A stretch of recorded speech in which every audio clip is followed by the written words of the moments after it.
दोस्तों, मैं अपने अंदर एक बार फिर से आप सबके सेवा में हाजिर हो चुका हूं इस मिशन एनटीपीसी बैच 2020 को लेकर। आपको पिछले वीडियो लेक्चर में फ्रैक्शन के बारे में और डेसिमल के बारे में समझाया था। फ्रैक्शन की हमने चर्चा की थी कि फ्रैक्शन कितने प्रकार का होता है। हमने बताया था कि फ्रैक्शन 3 तरह का जनरली होता है।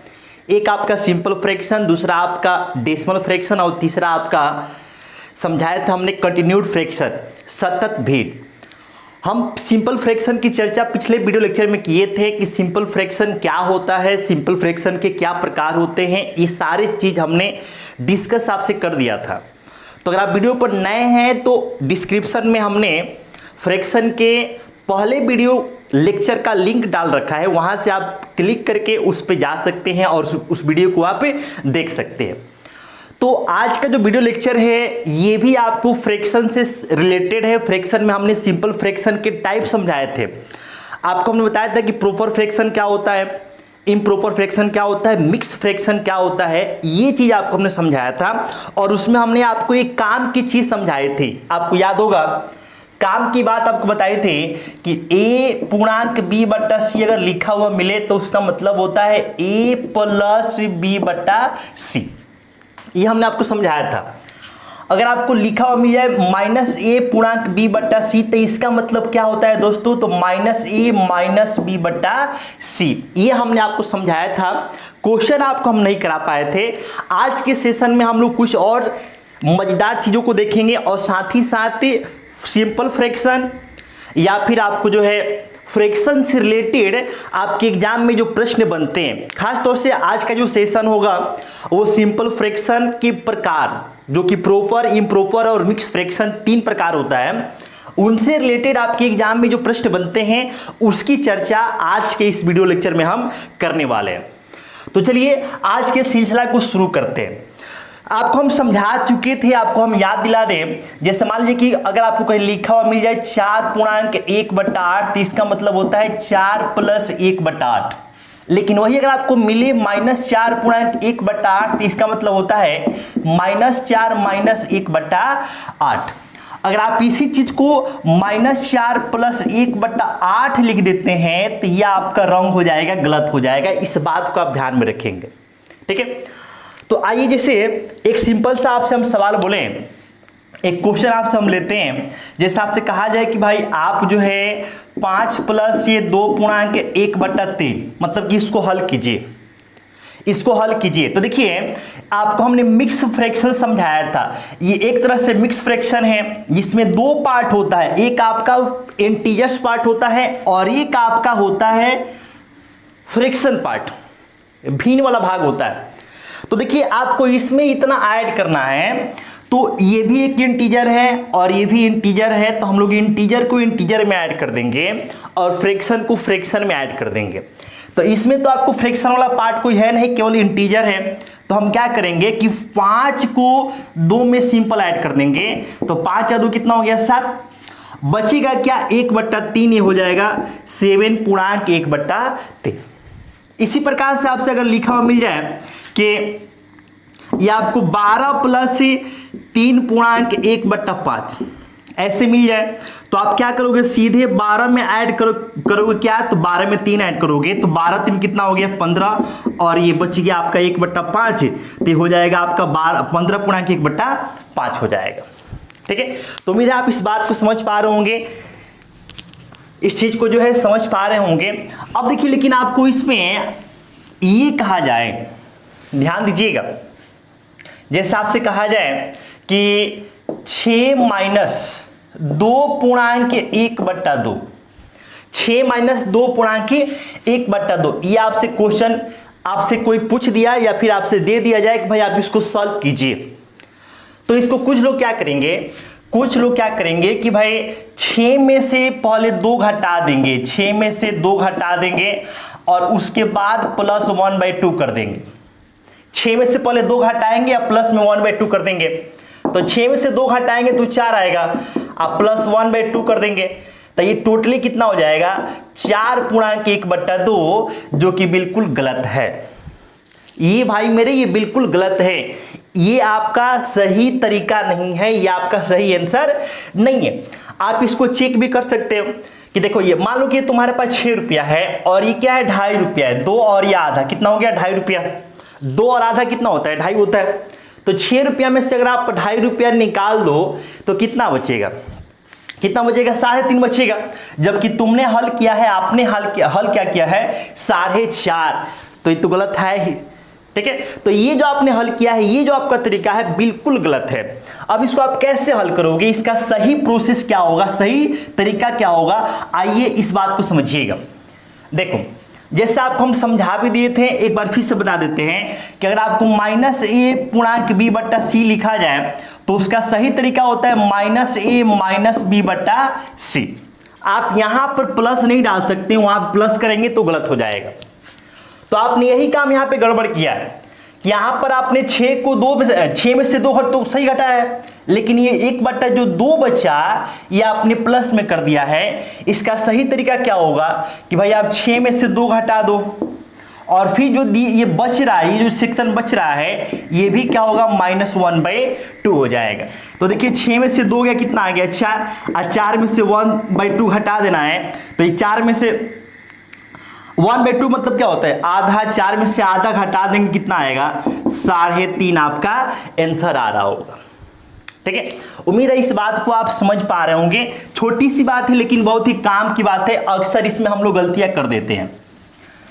तो अब चलिए हम लोग इसमें कुछ और बेहतरीन चीजों को देखते हैं, सीखते हैं। आइए देखिएगा, जैसे मान लीजिए आपसे कहा जाए, अच्छा एक बात और देखिएगा, ध्यान दीजिएगा यहां पे कि जैसे आप कहा जाए कि 3/4 + 1/4 को हल कीजिए, तो देखिए दोनों का हर क्या है सेम है, दोनों का हर मतलब कि डिनोमिनेटर क्या है सेम है, और अंश को जोड़ेंगे, अंश को जोड़ते हैं तो 3 कितना हो जाएगा 4। अंश को जोड़ने पर आपको हर यानी कि डिनोमिनेटर के इक्वल आ रहा है, तो ऐसे केस में आपका वैल्यू कितना आ जाएगा 1 आ जाएगा। आप हल करके चेक भी कर सकते हैं, 3 आए कि 4 और 4 में भाग करेंगे 4 से तो कितना आएगा 1। इसी प्रकार से 3 बट्टा मान लीजिए कि 19 रहे और प्लस में 16/19 रहे, तो हर दोनों का सेम है और अंश को जोड़ने पर आपको हर के बराबर आ जाए, अंश को जोड़ने पर हर के बराबर आ जाए तो सीधे वैल्यू कितना हो जाएगा 1 हो जाएगा। इस बात को आप ध्यान में रखिएगा। ठीक है, तो आइए जो है इस पे हम लोग जो है कुछ क्वेश्चंस लेते हैं जो आपके एग्जाम में इस टाइप के सवाल पूछे जाते हैं। जैसे पहला क्वेश्चन हम ले रहे हैं, जैसे आपका सवाल है कि 2.1/3 प्लस 4.1/5 प्लस 3.2/3 प्लस ये 9.4/5, ऐसा सवाल आपसे पूछ दिया जाए और इसका मान पूछा जाए क्या होगा। ठीक है, तो कैसे आप हल करोगे, तो देखो यहां से आप क्या करोगे कि भाई जो इंटीजर्स वाला पार्ट होगा उसको एक साथ हल करना है, और जो फ्रैक्शन वाला पार्ट होगा उससे हम क्या करेंगे एक साथ हल करेंगे। तो देखो यहाँ पे इंटीजर्स वाला पार्ट क्या है 2 है, 4 है, 3 है और फिर क्या है 9 है। तो हम क्या करेंगे यहाँ पे, तो 2 + 4 + 3 प्लस ये क्या होगा 9। अब बचा क्या, देखो यहां से ये आपका बच जाएगा 1/3, 1/5, ये 2/3 और ये 4/5 बच रहा होगा। तो देखो इसको अगर आप इसको ऐड करते हो तो दोनों का हर क्या है सेम है, अंश को आप ऐड करोगे तो कितना आ जाएगा हर के बराबर आ जाएगा, मतलब ये दोनों मिलके कितना बनेंगे 1 बन जाएंगे। इसी प्रकार से देखो इसको और इसको देखो, दोनों का हर तो इक्वल है, अंश को आप ऐड करो तो देखो वो हर के बराबर हो जाएंगे, 2 कितना हो जाएगा 3, यानी कि ये दोनों मिलके भी कितना हो जाएंगे 1। ठीक है, यानी कि पूरे को हल किए तो एक ये एक ये, एक एक यहां से 2 मिलने वाला है, और इसको हल करेंगे तो 4 2 6, 6 3 9 9 18, 18 और उधर से क्या मिल गया 2, यानी कि आंसर कितना आ गया आपका 20 आ गया। तो इस प्रकार से आप आसानी से इस चीज को हल कर सकते हैं। आइए इसमें कुछ क्वेश्चन और आपको हम सिखाते हैं, कुछ बातें और बताते हैं, ध्यान दीजिएगा। अब ऐसा नहीं है कि भाई हमेशा हर आपको सेम ही आए, हर आपको डिफरेंट भी हो सकता है और आपका अलग भी हो सकता है, इस बात को भी ध्यान रखना है। जैसे आपको हम एक क्वेश्चन लेते हैं कि ये आपका 10.1/2 है, 4.4 ये 5 है, प्लस में 3.1/6 प्लस आपका 5.5/6। इसको हल करना है, ये आपका नेक्स्ट क्वेश्चन। तो कैसे हल करोगे, तरीका आपको सिखा दिए कि भाई जो पहले इंटीजर्स वाला पार्ट है उसको हल करेंगे। तो 10 + 4 + 3 + ये कितना 5। अब प्लस में क्या हो जाएगा, तो यहां से 1/2, यहां से 4/5 होगा और यहां से 1/6 और ये प्लस में 5/6 हो जाएगा। ठीक है, तो देखो यहां से यहां पे 6 है, यहां पर भी 6 है, मतलब कि हर आपका इक्वल है, अंश को जोड़ने पर हर के बराबर मतलब रिजल्ट एक। लेकिन यहां पर आप देख सकते हो कि भाई यहां पे जो है दोनों जगह हर डिफरेंट है, तो यहां पे तो हल करना पड़ेगा। इसको हल करते हैं तो इस 17×5 22 और कितना हो जाएगा 23, यानी कि टोटली 23, ये मिलके और ये मिलके 23 हो गए। बचे क्या, तो 1/2 प्लस ये 4/5। अब आप इसको कैसे हल करोगे, इसको कैसे हल करोगे, तो सीधे आप क्रॉस गुणा कर दो, क्रॉस आप सीधे क्या कर दो, गुणा कर दो, तो ये हो जाएगा 23 प्लस 2 में 5 से गुणा कर देंगे 10, 5 में 1 से करेंगे कितना हो जाएगा, ये 5 हो जाएगा, और 4 में 2 से करेंगे 8 आ जाएगा। ठीक है, तो ये हो जाएगा आपका 23 प्लस 8 और 5 कितना होगा 13/10। 13 में 10 से भाग करना है। ठीक है, अब देखो हम लोग पूर्णांक तोड़ते कैसे हैं। जैसे आपको 13 में 10 से भाग करना है, तो 10 से आप भाग करोगे 13 में तो एक बार में चला जाएगा। 10 से भाग करोगे कितने बार में जाएगा, एक बार में। तो जितने बार में जाता है उसको हम लोग पूर्णांक में लिखते हैं। जैसे मान लो कि तुमको भाग करना है 15 में जो है 7 से। ठीक है, तो 7 से डिवाइड करोगे तो 2 टाइम्स में आपको डिवाइड हो जाएगा। तो जितने बार में डिवाइड्स होगा उसको हम इंटीजर्स वाले पार्ट में लिखते हैं, और जो रिमाइंडर बचता है उसको हम लोग के अंश मतलब कि न्यूमरेटर बना देते हैं। तो रिमाइंडर क्या बचेगा 1, और जो आपका हर है वो अपनी जगह ही रहेगा, यानी कि आप इस चीज को ऐसे लिख सकते हैं। उसी प्रकार से 13 में 10 अगर आप डिवाइड करते हो तो बताओ कितना होगा, ये 10 से कम 10 यानी कि हो जाएगा 23 प्लस ये आपका 1 टाइम्स में डिवाइड होगा, और रिमाइंडर कितना बचेगा 3/10, तो ये 23 और 1 बोलो कितना होगा 24। अब बच्चा कितना, ये फ्रैक्शन वाला पार्ट कितना है, तो 3/10 यानी कि 24.3/10 इस क्वेश्चन का सिंपल आंसर होने वाला है। तो उम्मीद है आप इस बात को समझ पा रहे होंगे, बातें आपको जो है हजम हो रही होंगी, ऐसा हम मान के चल रहे हैं, उम्मीद है ऐसा हम करते हैं। ठीक है, चलिए इसमें कुछ जो है और सवाल करते हैं, नेक्स्ट क्वेश्चन की तरफ हम बढ़ते हैं, अगले सवाल की तरफ चल रहे हैं। अब देखिए हमने अभी जो सवाल लिए दो, उसमें सारे जगह प्लस की बात हो रही थी। सवाल आपसे ऐसा भी आ सकता है, पूछा जा सकता है जिसमें माइनस की बात हो। जैसे एक सवाल लेते हैं 27.1/2 प्लस ये 15.3/4 माइनस में ये 12.2/5 है, और प्लस में ये 18.4/5 है। अगर इसको सिंप्लीफाई करना है, हल करना है, तो कैसे आप करेंगे। तो सबसे पहले जो इंटीजर्स वाले पार्ट हैं उसको हम लोग हल कर लेते हैं। तो इंटीजर्स वाले पार्ट में 27 प्लस में क्या है भाई 15, माइनस में क्या होगा बोलो 12, और ये प्लस में क्या होगा 18। अब जो बच गए उसमें 1/2 है, प्लस ये 3/4 है, माइनस में 2/5 है, और प्लस में 4/5 है। एकदम आसान सी बात। अब यहां से आप हल करोगे तो देखो यहां से 27 और 15 42 हो गया, 42 से 12 निकला आपको 30, और ये 18 कितना हो जाएगा, तो 48 हो जाएगा। अब आप इससे हल करोगे तो देखो यहां से, यहां पे तो हर सेम है, लेकिन देखो ये माइनस में है जबकि ये क्या है प्लस में है। दोनों को हल करने पर 5 के बराबर नहीं आएगा, इस बात को ध्यान में रखना पड़ेगा। तो इसको हमको जो हम लोग का बेसिक तरीका होता है वैसे हल करना बेस्ट रहेगा। तो 2, 4 और 5 का एलसीएम कितना हो गया 20। 2 से डिवाइड करोगे 10 आ रहा होगा, 4 से 5 और 5 से 15 आ रहा होगा, 5 से 4 और ये 8 आएगा, 5 से 4 और ये कितना आएगा तो 16 आ रहा होगा। टोटल इतना आएगा आपका, तो अभी आपका हो गया 48, ठीक है। 15 10 25, 25 से 8 निकले कितना आएगा 17, 17 और ये 16 ऐड करेंगे तो कितना आ जाएगा 33, यानी कि हो जाएगा 33/20। अब देखो 33 में 20 से डिवाइड करेंगे तो आपको भाग एक बार में जाएगा, यानी आप इसको लिख सकते हो 48 पूर्णांक के, अच्छा 48 प्लस 1 पूर्णांक, रिमाइंडर कितना आएगा 13 और बट्टा में क्या है 20।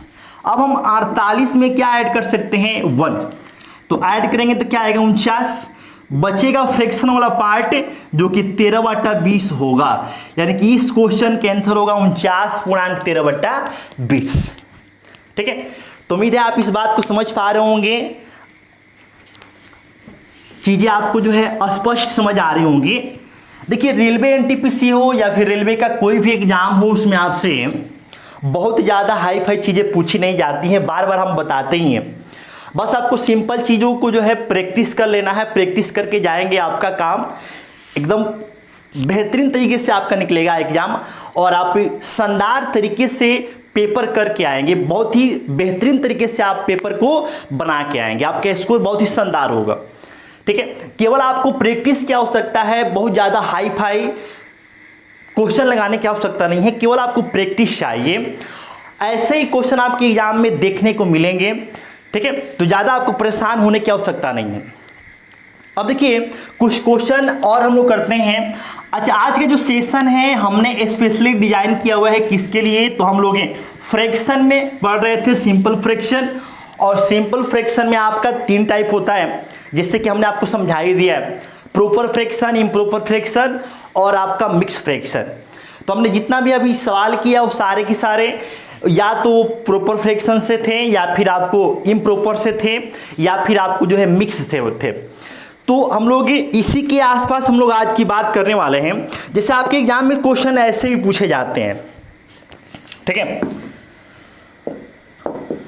जैसे आपसे प्रश्न आ जाएगा कि 1 - 1/2, 1 माइनस आपका 1/3, 1 - 1/4, 1 - 1/5, ऐसे आपसे सवाल पूछ दिया जाएगा, और लास्ट में 1 - ये 1/n, इसका मान आपसे पूछ दिया जाएगा।